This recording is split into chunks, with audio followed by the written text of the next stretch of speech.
Johashe kugeza ino saha ntituzi ahari ariko yaramaze 2 mois adataha muhira atarara muhira yahaca nko mu ndwi kabiri akaraba abana ariko ntiyaharara ariko kugeza ino saha ahantu Johashe ari ntaho nzi. Vanessa ntigeze amenya uwo muhungu ko ari umwesco tubimenye ubunyene tubonye izo mpapuro z'umugore n'abana. Vanessa yakoze gituma ahagarikwa n'igipolisi rwose. Vanessa iyo mariage igira kabiri yagize kandi hari ama message yanditse arungika ko jewe no mu mama yitwa Fofo ngo ko umugabo wiwe atwica. Ingorane Vanessa yaguyemo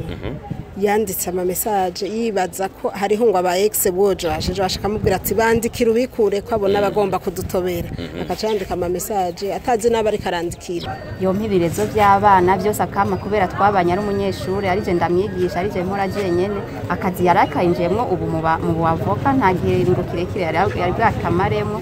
rero yiza ari je ndamufasha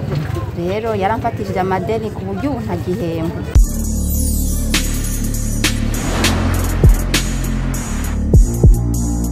Turasuye kuramutsa abakunzi biganiro cya kurubuga rwacu Buja Hit TV ni Patrick Pajo niyo nkuru kuri micro. Turi muri zone ya Kinama ni muri commune ya Nahangwa n'Gisagara cya Bujumbura. Uno munsi mu gatondo nk'igice saha 4 muri no zone ya Kinama muri quartier ya Carama umukobwa azwi kw'izina rya Akimana Vanessa yaramutse afatwa n'abapolisi aho bivugwa ko yanditse ku mbuga ngurukanabumenyi kuri social media atyoza kenyezi abafasoni uno mwigeme yaruka kugira ubugeni imbere y'amategeko hari ku itariki ya 27 z'ukwezi kwa gatatu 2021 aho yubakanye ku mugaragaro n'umushinganazi kw'izina rya Joachim Sakubu. Uyo Sakubu akaba yarubatse ukwezi kwa gatatu itariki 3 mu 2012 urumva ko hari haheze hafi imyaka 9 yubakanye imbere y'amategeko n'umufasoni wiwe wa mbere azwi kw'izina rya Aline Nizigimana hari ku itariki ya gatatu y'ukwezi kwa gatatu umwaka wa 2012 urumva ko hari haheze hafi imyaka 9. Rero uno mwigeme canke uno mukobwa azwi kw'izina rya Vanessa igipolisi cyamufashe aho kimwagiriza ko yarenze ku mategeko aja kubakana n'umugabo bizwi neza ko yubatse ubwa mbere akaba yarafise abana 4. Uno mufasoni ariwe Aline twagerageje kuvugana umva uko yabwiye Buja Hit TV. Aine Niyonzima turabaramutsa. Turi muri zone ya Kinama turi ku commune Nahangwa. Turabona wewe uje n'igipolisi murafashe umukobwa yitwa Akimana Vanessa mumfatiye iki habaye iki?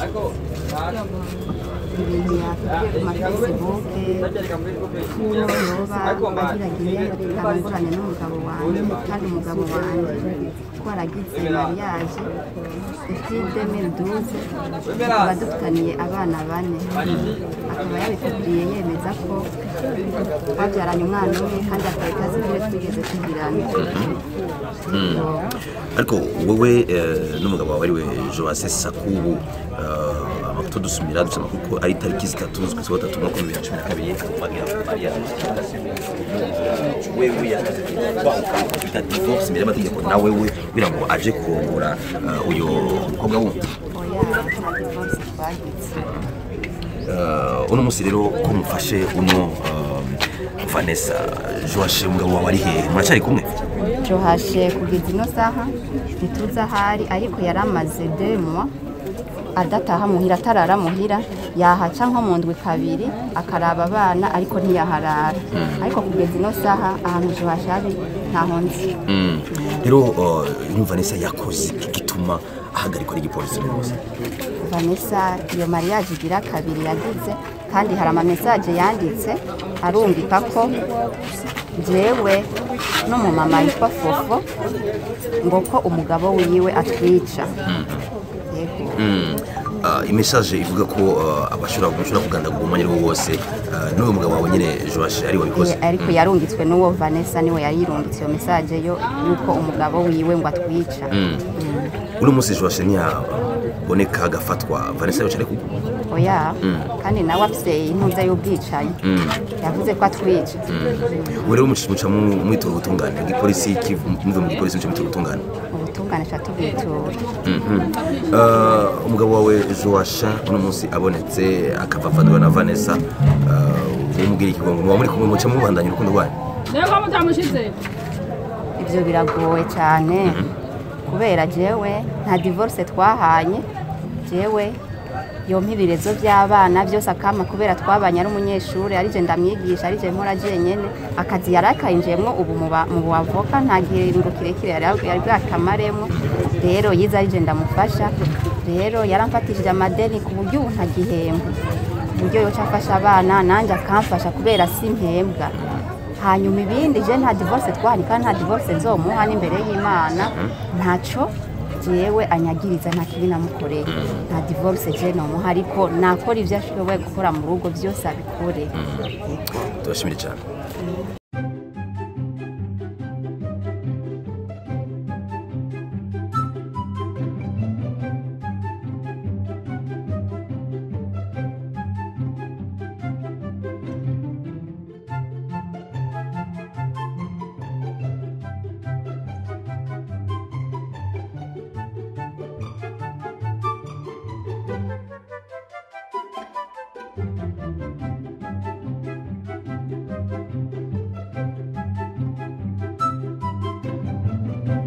This Food ni restaurant nziza cyane iteka imfungurwa z'ubwoko bwose kandi z'akanovera, iri kuri station MPS impande ya Star Hotel na Kotebu. Eat This Food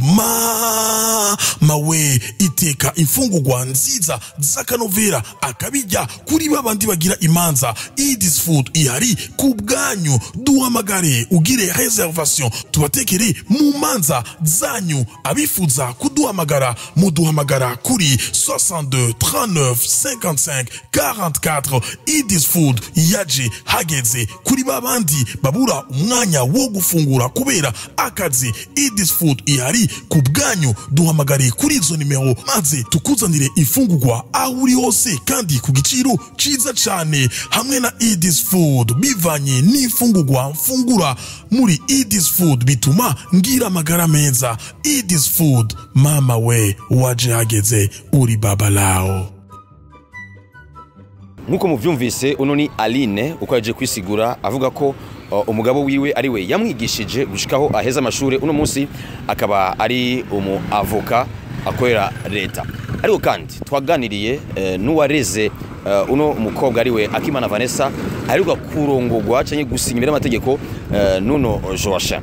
Inasenge yamureze atubwiye bino bikurikira. Hano turi muri zone ya Kinama, hariho urubanza bazindutse baza gufata umukobwa wanyu kumuhana iwanyu mu Carama. Vanessa mufana iki mama? Vanessa ni umusengezana wanje. Bamufatiye iki? Mu by'ukuri ntibigaragara neza icyo bamufatiye, ariko dushitse kuri zone twabimenye. Hariho umuntu yaje kumuresha neza mu mategeko, yari umufiance wiwe, bari bamaranye hafi umwaka bagendana batihishije, biye baja mu nshuti n'abagenzi, gushikaho rero umwana wacu atubwira ati je ndi fiance. Yabitubwiye kuva muri Octobre, turaba turindire turabe uwo muntu tumenye neza wari watubwira ati n'umuntu nyawe yitunze yibeshejeho afise akazi yahejeje amashure, ntaba ari uri karaguhenda turasi umpenda, ariko entre bari bamenyaniye kandi twanasenge wundi akunda cyane Vanessa aramubwira ati jewe ndafise ndabona umusore w'umushinga ntahe nyawe yo kubera umugabo. Baramenyana gutyo rero kuva mu kwicumi twebwe yamutuzaniye mu kwa mbere, mu mpera zo kwa mbere tutuye karibu turamwakira, aridondora aratubwira uwari, aratubwira ko ari umuavoka.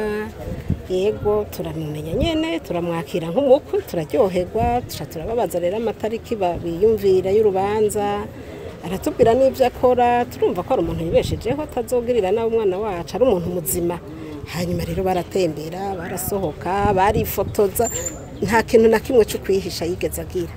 Hanyuma nk'uko bisanzwe mu Burundi intambuko rero zo kumenyekana mu muryango zirabandanya, baraza gusaba bijya byo kumenyekana n'umuryango wiwe na se wabo n'abashikiwe n'abaramuwe n'abagenzi na pare. Turitegura rwose, turahimbaga uyu muntu aduteye iteka, tabundabunda ashitse mu rugo. nuko barasaba irembo amahema arubakwa biraba ibintu bihimbaye vraiment umunsi turara tunezerewe dufelicite umukobwa tutura duteye iteka mwana mu nyuma rero baca barabandanya intambuko zikurikira barukuja kumenyekanisha umunsi w'ubugeni bwabo baraheza rero baragenda muri mairie baragira publication débat nkuko bisanzwe babigize le 5 mars ico gihe cyose baraca ku ma statut ku ma Facebook nta muntu numwe yigeze atwereka canke ngo atujye ugwara canke ngo atumenyeshe gusa yavuze ko hariho umukobwa bahebanye yitwa Fofo nambari Florence sinzi yitwa Fofo mugabo nuko rero uwo muhungu baragendana mu nyuma rero bahejeje gusaba irembo baca baramenyekanisha muri mairie ko bazogira ubugeni itariki 10 z'ukwa kane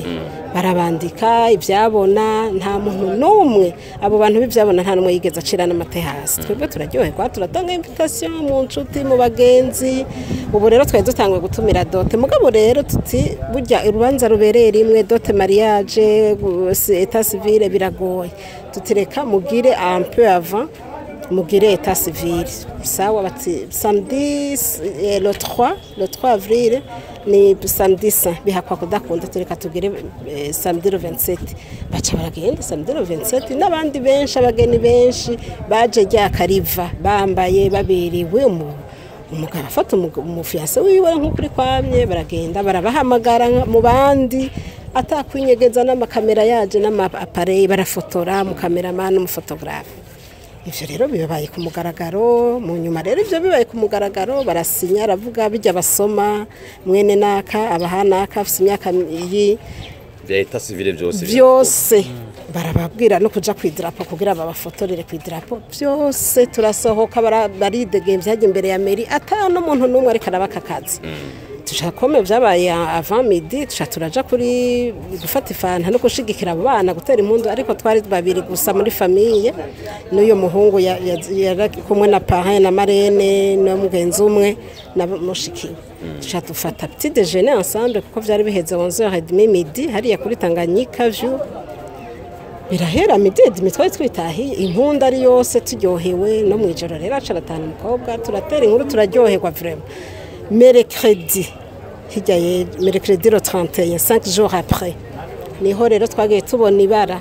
tubona bandika ku ma WhatsApp ati umwana mu gipfa mutima c'umugabo cubatse gisubiye mu bijya mwese mwarabonye mugabo twe ntitwavyemeye kubera uko kuntu atigeze abundabunda ntitwavyemeye na gato hanyuma rero tutavyemeye tubandanya amatohoza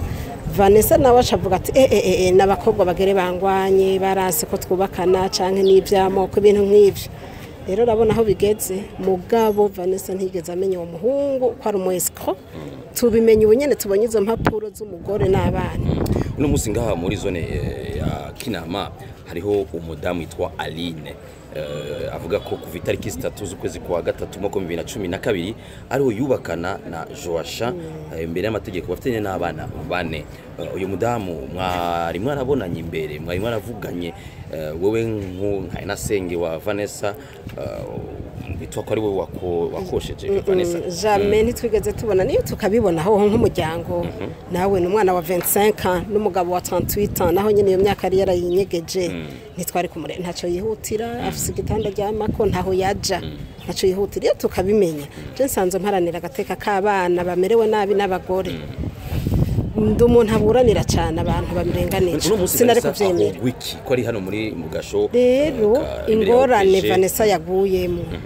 yanditse ama message yibaza ko hariho ngo aba ex bojo ashaka mubwira ati bandikira ubikure ko abona bagomba kudutobera akacandika ama message atazi nabari karandikira rero yoba yarashizemo amajambo akomeye ababaza ngo yaronse mugabe ivyo kwabaye kutamenya kuba bujuju yibaza ati ngwe n'urukundo rwinshi yakunda yego canka kibwira ati ninanjanjwa nanje bazongendera ko nanje sishaka kumurekura yaravuga ati tuzobana byanka bikunda ntiyari yitega ko ari kavuga nabi ukuraho kuryo muntu mwishurana muga no kwishura uwo mutazi nico natwe kitubabaje vraiment mama naguciriyemo gatoya ego inasenge wa Vanessa yarashitse bisigura yuko ari we wamukosheje Vanessa kugira ashore kuronka umugabo mbega nta nguvu wigeze ubwira kugira ushobore kumenya identité complète ya Joashe kuko biragoye gutanga umwana utabagije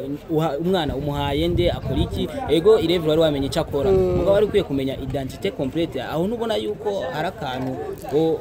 kuba karagiye canke mwabaye urazi gituma ataco twibajije nuko yinjiye nk'umuntu muzima ataco yinona atabundabunda tukabaza uyo mutante abigitega n'abandi bagenzi biwe bavuga ati n'umuntu wa mbere twabaza Vanessa ati afisa abagenzi ba grave twabaza muri famille bati niwe muntu dufise ati Joashe n'umuntu wa mbere atunganya byose neza akunda abo bavukana afasha umuryango atugirira neza byose ntitwigeze twitaho vraiment gutoza vyimbitse reka nukuri uno munsi ko Vanessa ari no mu gasho muri zone ya Kinama ibiza kugenda gute Joashe mwamaze kumenya ahari kugira ngo aze kino kibazo giherere ngaha muri zone cyari cyo muduha tukamushikiriza ubutungane urumva ko natwebwe tubaye victime y'ibintu tutazi yabaho uyu mudamu wiwe wa mbere bandikanye yabitumenyesha ava twari gutanga umwana wacu none ubu turi mu kangaratete natwe tugize ingorane zidasanzwe uyu Aline yubakanye bwa mbere na Joashe wewe yoba yarabizi ko wagira rongore umwana wanyu Vanessa nibaza ko atavyo yarazi none ni kubera ikatoba yarabihagarikishije hakirika nibaza ko atavyo yarazi vraiment kuko uwo muntu urumva ko ari umu escrow bakina babizi arabundabunda umukozi wacu ntiyabundabunda mugabo kome yarazi ngena juwa umugore wiwe yaramwinyegeza sesuri yari nakabimenya nibaza no kuri ko tutari kugwa muri risanganye mukimenya yuko Joashe yoba yarabeshe yoba yagize iskokimuta iskokeri wamumaze kuvugana nawe mukayaga nkuko mwahora muyaga bwa mbere ho urumva ko mwari hafi yaraje muhira gute muri ico gihe yaraje turamubaza turamubwira tuti byukuri ijambo rya mbere rya nyuma niwe uri duha kuko dufise urubanza mu ndwi zatuzogira dote mariage none rero tubwire ijambo rya nyuma nirihe ati jewe rero ndi umuntu akomeye cyane mu mugambwe mbanza kurenguka mu mugambwe niregure ncenja muri presidence niregure kuko president turazinanye niyamba ijambo ndazi ko ibi bintu biza guhera neza nta ngorane muza kugira turabandanya urubanza ubu rero twari tukirindiriye kwava muri ivyo mariage ari kuba itariki zijyana Lodi Avril uno munsi mwebwe Vanessa ari hano musabiki kugira ngo mwebwe muri mwaguye mu mporero umwana wanyu Vanessa yarabeshwe ariko kandi uyu mugabo yarabeshe kandi arenga amategeko asinya kabiri muri etat civil musabiki kuri uwo mugabo ubutungane bukore gute twe dusaba ko batuzuriza ko baduteye iceyi uwo mugabo ubutungane bumufate kugira bera karorera abandi bagabo baba bameze gutyo barenga ibigo canke bagakoramwe n'ivyo babizi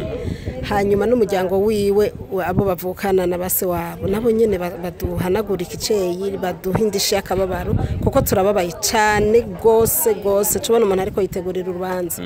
umukobwa wanyu Vanessa ibyo kurongogwa ubugeni bw'itariki 10 murabihagaritse cyangwa bizobandanya azosinyura kandi urumva ko mariage ya mbere yanira iya kabiri iyo ya mbere iragaragara iraboneka neza icifuti yahijya yejo yaguye mu kinyoma rero ivyo kwa mariage vya etat civil vya Vanessa se forget turavyibagiye azoba umukobwa umugabo wacu avuga ati musubizi utwanje inkwano kumure erezma nta twiwe twariye twinshi urabona ubu n'ugukwa nibaza ko batagikwa ntavyo yari bwazane yagumye avuga ko wose wabazoza gutanga inkwano ntayo yatanze mu byukuri naho dohiririwe honyene ntaco twamuririye ahubwo twaramuzimanye murakoze cyane mama namwe murakoze cyane